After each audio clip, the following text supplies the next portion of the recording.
கர்த்தருடைய நாமத்துக்கு ஸ்தோத்திரம் உண்டாவதாக. ரகசிய வருகை என்று வேத வசனத்தில் இல்லை. ஆனால் திருடனைப் போல வருவேன் என்று சொன்னார் அல்லவா? திருடன் எப்படி வருவான்? சொல்லிக்கொண்டு வருவானா? இல்லை. சொல்லாமல் தானே வருவான். இதேதான் ரகசிய வருகை என்று சொல்லப்படுகிறது. எனக்கு அன்பான தேவ ஜனமே, அவர் பயங்கரமான வருகை ஒன்று இருக்கிறது.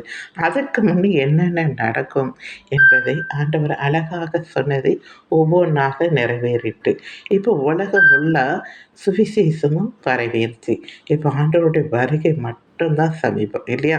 இந்த சுவிசேஷ உலகம் எங்கும் சொல்லப்படும் போது நான் வருவேன். இப்போ உலகம் எங்கும் டிவிலையும் செல்ஃபோனில் அங்கே தேவ ஊழியர்கள் பஸ் ஸ்டாண்டு என்னென்ன இடத்துல தெருவில் எல்லா இடத்துலையும் கிராமத்தில் எல்லா இடத்துலையும் போயிட்டாங்க. இப்போ ஆண்டவருடைய வருகை மட்டும்தான் இருக்குது, ரகசிய வருகை. அது எப்போ வேணாலும் நடக்கும். ஆண்டவருக்கு தான் தெரியும் இல்லையா? நமக்கு தெரியாது. அதனால் எல்லாரும் ஆயத்தமாக இருங்க. பரலோக ராஜ்யத்தை சுதந்திரித்து கொள்ளணும்னு ஆசைப்படுங்க. ஏன்னா கைவிடப்பட்டுட்டிங்கன்னா மகா உபத்திர காலம்.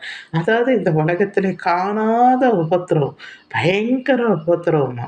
கொஞ்சம் யோசித்து பாருங்கள். ரொம்ப கொடிதாக இருக்கும். அதனால் அதுக்கு தப்பித்து கொள்ளணும்னு தான் எல்லாருக்கும் மறுபடியும் சொல்லுகிறோம். சரிங்களா? நீங்கள் தப்பித்து கொள்ளுங்க.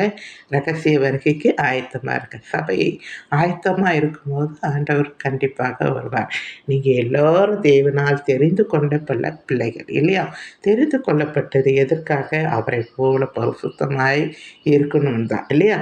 நான் பரிசுத்தமாக இருக்கிறது போல நீங்களும் எல்லாவற்றிலும் பரிசுத்தமாக இருங்க. அந்த பரிசுத்தத்தை நீங்கள் கடைப்பிடிங்க. ஆண்டவருடைய சித்தத்தை இந்த பூமியில் செய்து முடிங்க.